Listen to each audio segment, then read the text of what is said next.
Hi guys, एक बार फिर से आप सबों का स्वागत है मेरे इस चैनल पर।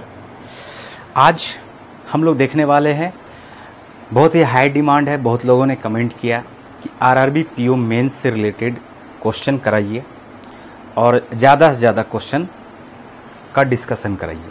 ठीक है, तो उसी डिमांड को पूरा करते हुए आज हमने मिसलेनियस से, खास करके मिसलेनियस से भी बहुत ज़्यादा डिमांड था, तो मिसलेनियस से आज हमने 4 क्वेश्चन लिए हैं और ये लंबा सीरीज चलेगा। लगातार मिसलेनियस का क्वेश्चन मैं आप लोग को अवेलेबल कराता रहूँगा और मेंस से रिलेटेड, मेंस का तैयारी से रिलेटेड जो भी क्वेश्चन होगा वो सब मैं आपको डिस्कशन कराऊंगा। लगातार मैं ज़्यादा से ज़्यादा कोशिश करूंगा आपको 200-250 क्वेश्चन आपको इतना करवा दूं जिससे कि आपका तैयारी बढ़िया से हो जाए।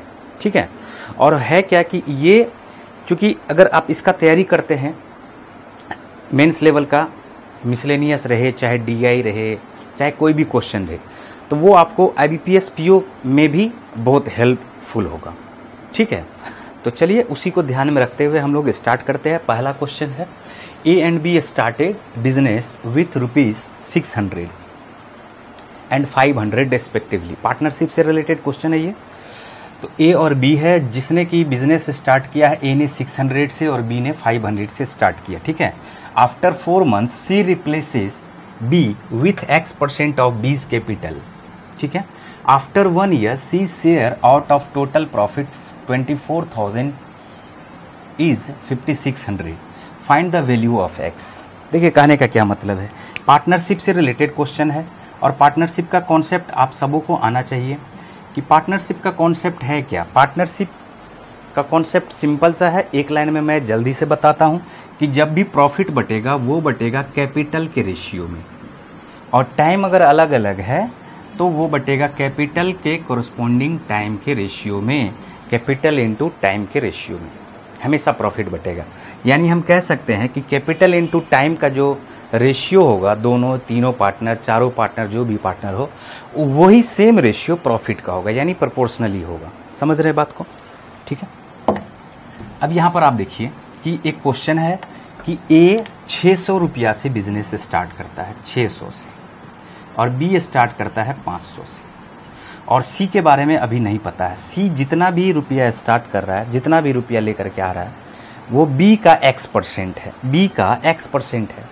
अगर 500 का X% निकाले, 500 का X% निकाले, तो आप बोल सकते हैं कि सी ने X रुपया लेकर के स्टार्ट किया बिजनेस। अच्छा, ए के बारे में कोई जिक्र नहीं है, वर्ष बीत जाता है, यानी कहने का मतलब है कि ए का जो पैसा है वो 12 महीने के लिए लगा रहा। ठीक है, और बी का पैसा, बी का जो पूंजी है वो 4 महीने तक लगा रहा, क्योंकि 4 महीने के बाद सी ने आके उसे रिप्लेस कर दिया। तो जब 4 महीने के बाद सी ने उसे रिप्लेस किया तो इसका मतलब है कि सी का जो पूंजी होगा वो 8 महीने तक लगा रहेगा। ठीक है, अब इसमें से देखिए करना क्या है कि 5600 हो गया सी का हिस्सा, 5600 हो गया सी का हिस्सा, जबकि टोटल प्रॉफिट है 24,000। देखिए, पहले हमने क्वेश्चन को समझा, डेटा कलेक्ट किया, अब क्वेश्चन सॉल्व करते हैं। तो 5600 अगर 24,000 में से माइनस कर दिया जाए तो टोटल बचता है 18,600, 18,400। देखिए 24,000 में से 500 माइनस कर दीजिए, 19,000, और 19,000 में से 600 माइनस करते हैं तो 18,400। अब ये जो 18,400 होगा, 600 इंटू 12, 500 इंटू 4, इस रेशियो में बटेगा 18,400। तो देखिए हम इसका बांट लेते हैं। ठीक है, तो देखिए 600 500, तो 0 अगर हट जाए, ठीक है, और 4 से भी आप करने का कोशिश करें, 4 तिया 12, यानी ए का पूंजी का रेशियो होगा 18, पूंजी into time, capital into time, और बी का क्या हो जाएगा, 4 तिया 18 यानी 5। तो ये ए और बी का है, और ए और बी ने टोटल कितना प्रॉफिट लिया, तो 18,400 प्रॉफिट लिया। अब हम कह सकते हैं 18 + 5 यानी 23 यूनिट रिप्रेजेंट करेगा 18,400 को, तो 1 यूनिट रिप्रेजेंट करेगा। देखिए 8 टाइम्स ये काट देगा इसको। ठीक है, तो 23 × 8 हो जाता है 184। अब यूनिट से यूनिट प्लेस में मिला के देखिए, 8 तिया 24, 2 आया, 8 दूनी 16, 2 18 कट गया, तो ये आपका आ जाएगा 1 यूनिट बराबर 800। देखिए बड़ा स्मूथली क्वेश्चन सॉल्व होगा। 1 बराबर 800, तो किसी का भी आप ले लीजिए, किसी का भी ले लीजिए, क्वेश्चन सॉल्व हो जाएगा। चलिए हम बी का ही ले लेते हैं, ठीक है।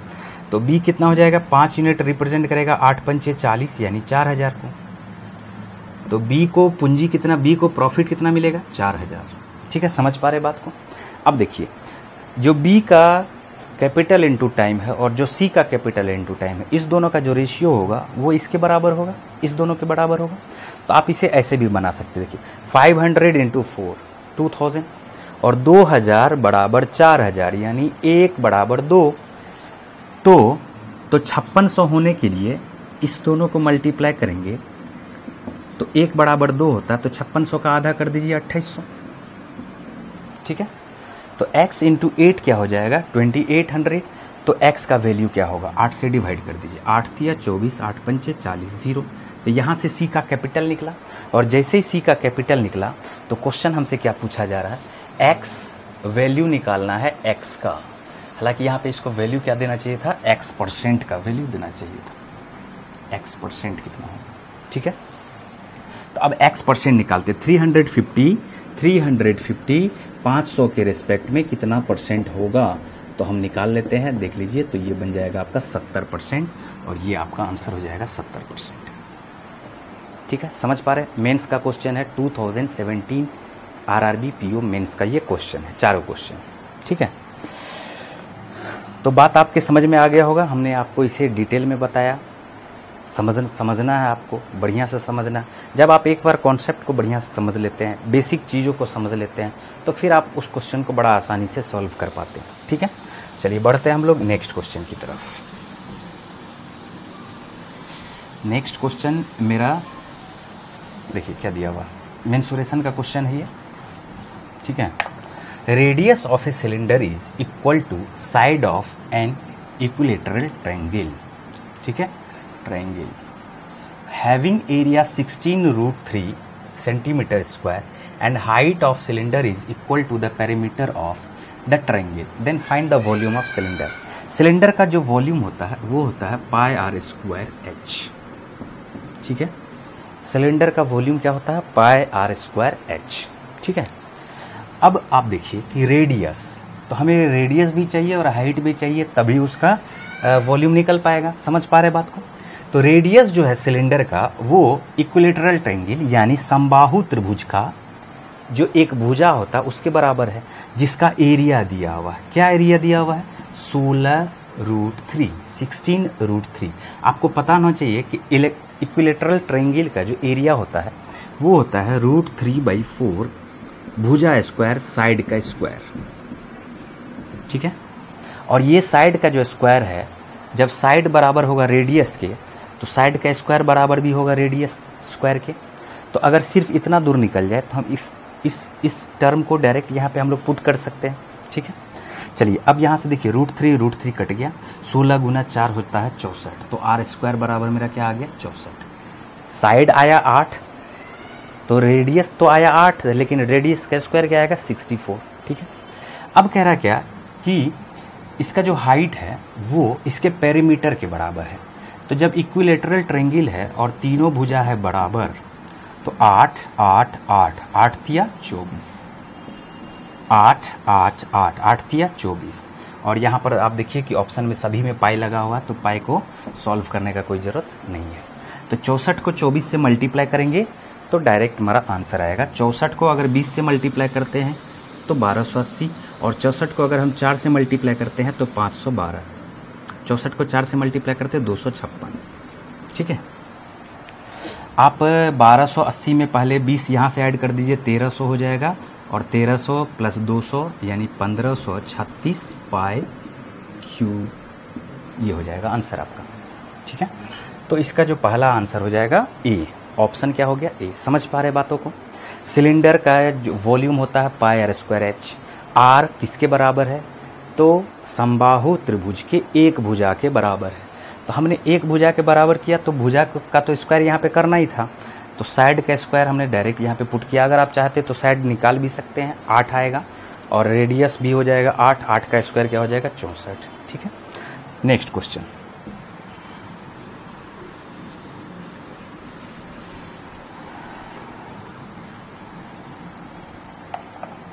नेक्स्ट क्वेश्चन आप देखिए, तीसरा नंबर का दिया हुआ, ठीक है। Sum of present age of A and B is 41। A है और कोई बी है जिसका टोटल एज दिया हुआ 41 वर्ष। कितना वर्ष दिया हुआ? 41 वर्ष, ठीक है। Age of A 2 years hence, A का 2 वर्ष के बाद जो एज होगा is equal to age of C 1 years ago, C के 1 वर्ष पहले के एज के बराबर होगा। देखिए जो सब क्वेश्चन बोल रहा है पहले हम उसके डेटा को कलेक्ट कर लेते हैं। क्वेश्चन बनाने का यही तरीका है, डेटा पहले कलेक्ट कीजिए। ऐसा नहीं कि मतलब कि करते चले गए सॉल्व। होता क्या है कि जितना आप घबराएंगे, जल्दी जल्दी करने का कोशिश करेंगे, उतना ही बेकार चला जाता है आपका एग्जाम, ठीक है। ये मैं अपने एक्सपीरियंस के आधार पे बता रहा हूँ कि हम लोग जल्दी जल्दी करने का कोशिश करते थे, इजी क्वेश्चन भी मिलता था, जल्दी करने के चक्कर में क्या रहता था कि हमारा वो भी गलत हो जाता था, इजी क्वेश्चन भी। तो पहले समझेंगे, दिमाग को थोड़ा शांत करेंगे, समझने का कोशिश करेंगे कि क्वेश्चन क्या कह रहा है, ठीक है। अब देखिए ए और बी का टोटल एज क्या दिया हुआ? 41। ए का 2 वर्ष के बाद, सी का 1 वर्ष पहले, दोनों का एज बोल रहा है इक्वल है, ठीक है। थोड़ा और आगे बढ़ते हैं। 4 year hence age of A 4 year hence, मतलब ए का 4 वर्ष के बाद is equal to age of B 1 year ago, B से 1 वर्ष पहले, बी जो 1 वर्ष पहले था वो a + 4 के बराबर है, ठीक है। And ratio of present age of A and D is 3:4, 3:4। तो find the difference of age of C and D. तो सी और डी का हमें डिफरेंस पता करना है, ठीक है। अब यहां से देखिए ए प्लस बी का तो रिलेशन पता है और ए बी का रिलेशन यहां से भी आएगा। अब सोचिए थोड़ा कि ए, अगर हम ए को बराबर की दूसरी तरफ लेके चले जाए तो b माइनस ए क्या आ जाएगा? 4, 1, 5।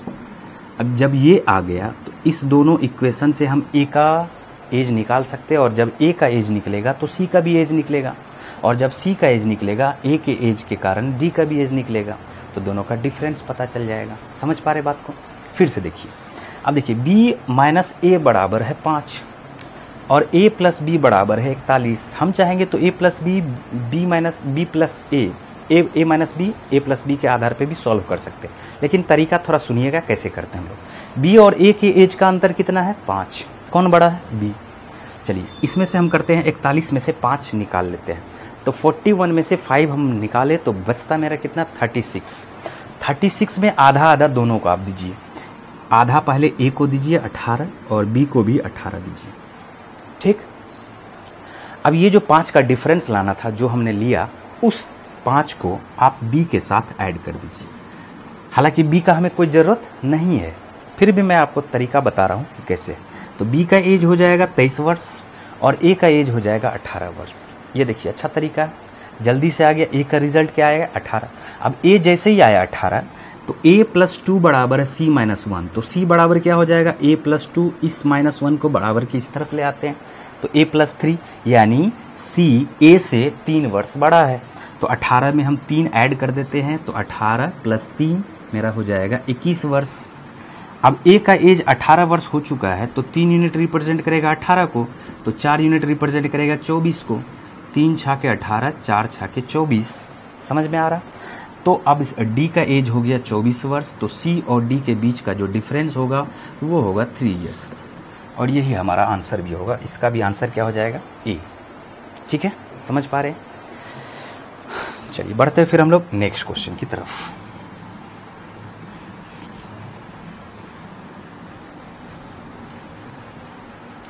चलिए नेक्स्ट क्वेश्चन है, नेक्स्ट क्वेश्चन और लास्ट क्वेश्चन हमारा प्रोबेबिलिटी से लिया गया है क्वेश्चन, ठीक है। और ये भी क्वेश्चन मतलब मैंने कहा कि चारों क्वेश्चन पूछा गया है आरआरबी पीओ मेंस 2017 में, ये चारों क्वेश्चन। और भी क्वेश्चन मैं नेक्स्ट वीडियो में आपको और भी क्वेश्चन प्रोवाइड कराऊंगा, ठीक है। जो भी क्वेश्चन पूछा है, जितना भी क्वेश्चन पूछा है 2017-2016 में, मैं सारे क्वेश्चन को आपके साथ डिस्कस करूंगा। इससे आपको क्या फ़ायदा होगा? एक पता चल जाएगा कि किस तरह का क्वेश्चन पूछा जा रहा है, ठीक है, मेंस में। चलिए तो शुरू करते हैं और देखते हैं चौथे नंबर का क्वेश्चन। इन बैग ए बैग में देर आर 5 रेड बॉल की संख्या 5 है। एक्स ग्रीन बॉल की संख्या x है। And 7 yellow ball, 7 yellow ball है। Probability of drawing one green ball, एक ग्रीन बॉल निकाला जा रहा है फ्रॉम बैग ए इज 2/5। देखिए हम लोग इसको ऐसे लिखते हैं XC1/7 5 12, टोटल आप देख लीजिए 7 5 12, 12 प्लस एक्स यानी 12 प्लस एक्स C1। ठीक है, क्या संभावना है? एक ग्रीन बॉल निकालेगा XC1/5 प्लस 7 12, टोटल हमेशा नीचे रखते हैं, नंबर ऑफ इवेंट हमेशा ऊपर रहता है, टोटल आउटकम्स हमेशा हम लोग क्या करते हैं? नीचे रखते हैं। प्रोबेबिलिटी ऑफ इवेंट क्या हो जाता है? Number of event by number of sample space. मतलब आने का संभावना क्या सब है तो ऊपर में, और टोटल आने का संभावना क्या है? टोटल वो हमेशा कहाँ रहेगा? नीचे। ठीक है, चलिए तो अभी हम लोग देख लेते हैं इसको। हालांकि जब XC1 हो 12 प्लस XC1 हो, मेरा ये कहने का मतलब है अगर एक एक बॉल ही निकालता है तो आप XC1 नहीं भी लिखते हैं तो आप इसको X लिखेंगे। सिर्फ एक बॉल अगर निकालेगा, अगर एक से ज़्यादा बॉल निकालेगा तो आपको C लगाना है, यानी कॉम्बिनेशन का फार्मूला यूज़ करना है। अगर एक ही बॉल निकाला जा रहा है तो XC1 का वैल्यू भी X ही आता है और 12 प्लस XC1 का वैल्यू भी 12 प्लस X ही आता है। तो बताइए C लगाने का कोई ज़रूरत नहीं है। तो आप X/12 प्लस X बराबर लिखते हैं 2/5। थोड़ा इसको जल्दी से सॉल्व करेंगे। 5x 2x 3x 5x minus 2x 3x 12 into 2 यानी 24। तो x का वैल्यू आ गया आपका 8। x का वैल्यू क्या आ गया? 8। ग्रीन बॉल कितना हो गया? 8। आगे बढ़ते हैं। In bag B there are, अब दूसरा बैग है बी जिसमें x-3 रेड बॉल है। तो रेड बॉल की संख्या x-3 है। 8 में से 3 को माइनस करेंगे तो 5 बॉल, और x-4 ग्रीन बॉल की संभावना क्या है? 8 में से 4 को माइनस करते हैं 4। ठीक है, संभावना नहीं उतना है। And 6 yellow ball. ठीक है, 2 balls are drawn from bag B. Find the probability that both the balls are red color. इस बार क्या क्वेश्चन है कि 2 बॉल निकाला जाए, अगर टोटल में से 2 बॉल निकाला जाए तो रेड दोनों बॉल होने का क्या संभावना है? तो दोनों ही बॉल रेड हो तो हम लोग इसको कैसे लिखेंगे? दोनों ही बॉल रेड हो तो नंबर ऑफ इवेंट क्या होगा? 5C2/5 6 4 10 10 5 15 15C2। यही हमारा आंसर होगा। ठीक है, अब कॉम्बिनेशन का फार्मूला है, यूज़ करेंगे। जल्दी से कैसे सॉल्व करेंगे? 5C2, देखिए 5C2 अभी तो फिलहाल मैं आपको बता दे रहा हूँ कि NCR का फार्मूला होता है factorial N bye factorial N minus R into factorial R। ये फार्मूला होता है। ठीक है, लेकिन थोड़ा मैं शॉर्टकट आपको बताता हूँ कि जब इस फार्मूले को हम लोग यूज़ करते हैं आगे, जैसे लिखा हुआ रहेगा 8C3। ठीक है, तो आपको करना क्या है? 8 है, नीचे देखिए 3 है, तो 8 को 3 बार तक उल्टा जाइए। 8 इंटू 7 इंटू 6 यहाँ तक चले गए। उसके बाद आगे मत जाइए और इस 3 को फैक्टोरियल 3 लिखिए। फैक्टोरियल 3 ये तुरंत हो गया सॉल्व। और फैक्टोरियल 3 अगर याद है तो आप 6 लिखेंगे। 6 से 6 कटेगा तो बच जाएगा 8 गुना 7 56। ठीक है, 8C3 है। अगर 8C3 है तो 8C3 को हम लोग इसी का अगर उल्टा लेके देखिए 5 कम 8C5, अगर 8C5 रहे तो भी हम लोग इसको यूज़ कैसे करेंगे? 8C3 के तरह ही यूज़ करेंगे। आप इसे सॉल्व करेंगे तो आपको पता चलेगा कि दोनों सेम ही यूज़ होता है। ठीक है, एक बार फिर से देखते हैं थोड़ा अलग से। जैसे 14C2 दे दिया तो आपको करना क्या है? 14 इंटू 13 अब बाई फैक्टोरियल 2। फैक्टोरियल 2 तो 2 ही होता है, बस इतना ही करना। ये तुरंत बन जाएगा 13 7 91। 7 बार में ये कटेगा। ठीक है, चलिए अभी एक इस पर एक वीडियो बनाएंगे तो आपको पूरा समझ में भी आ जाएगा। अभी फिलहाल आप इसको सॉल्व करेंगे तो 5C2/15C2 देखिए कैसे सॉल्व करते हैं। तो 5C2 को हम लोग क्या लिखेंगे? 5 इंटू 4/2 और नीचे में क्या लिखेंगे? 15 इंटू 14/2 ऐसा लिखेंगे। तो 2 से 2 कैंसिल हो जाएगा आपका, ये हो जाएगा 2 दूनी 4 2 सत्ते 14 और 5 से जब हम काटेंगे तो 3, तो आपका आ जाएगा 2/21। 7 दिया 21 21। यही आपका आंसर होगा, यानी 2/21, यानी आपका जो आंसर है वो क्या है? बी। ठीक है, तो चलिए उम्मीद करते हैं कि ये चारों क्वेश्चन आपको अच्छे से समझ में भी आया होगा, ठीक है। और फिर हम लोग मिलते हैं नेक्स्ट वीडियो में, फिर से मिसलेनियस के मैं लगातार 20-25 क्वेश्चन आपको डिस्कशन करवा देता हूँ। इससे आपको फ़ायदा हो जाएगा पूरा एग्ज़ाम में जो भी पूछा है। जैसे इस एग्ज़ाम में RRB PO मेंस में लास्ट ईयर 2017 में 10 क्वेश्चन पूछा था, तो पहले मैं इसे कंप्लीट करूँगा, फिर 2016 वाला 10 क्वेश्चन मिसलेनियस से रिलेटेड उसे कंप्लीट करूँगा। IBPS PO वाले जो तैयारी कर रहे हैं, IBPS क्लर्क, किसी भी बैंक का एग्ज़ाम का तैयारी कर रहे हैं, चाहे कोई भी एग्ज़ाम का आप तैयारी कर रहे हैं, मिसलेनियस तो सब में मिसलेनियस ही है, ठीक है। प्रोबेबिलिटी हो सकता है कि SSC में ज़्यादा नहीं पूछे, लेकिन अगर आप बढ़िया से तैयारी करते हैं तो IBPS PO के लिए भी ये क्वेश्चन आपके लिए अच्छा रहेगा, ठीक है। तो चलिए, इससे ये घबराना नहीं है कि हम सिर्फ मेंस के लिए लिख रहे हैं, तो IBPS PO वाले के लिए भी ये वीडियो लाभदायक होगा। और लगातार RRB PO मेंस के लिए मैं लगातार आपको वीडियो अपलोड करता हूँ, ठीक है। चलिए फिर मिलते हैं हम लोग नेक्स्ट वीडियो में।